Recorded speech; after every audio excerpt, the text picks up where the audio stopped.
মার্কায় ভোট দেয় বলে আপনারও সেই মার্কায় ভোট দিতে হবে, এটার দরকার নাই।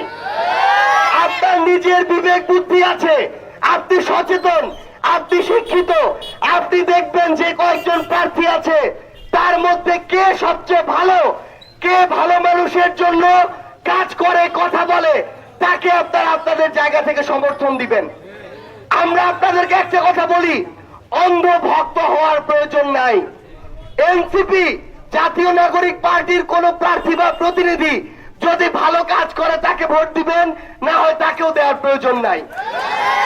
সেম ভাবে বিএনপি বলি, জামায়াত বলি, অন্য যে কোনো রাজনৈতিক দল, তারা যদি ভালো হয় ভালো বলবেন, খারাপ হলে মুখের উপরে খারাপ বলতে হবে। এটা যদি না করেন তাহলে দেখবেন আবার আওয়ামী লীগ আমলের মতো রন্ধ্রে রন্ধ্রে প্রত্যেকটা অফিসে আবার আগের মতো শুরু হয়ে গিয়েছে।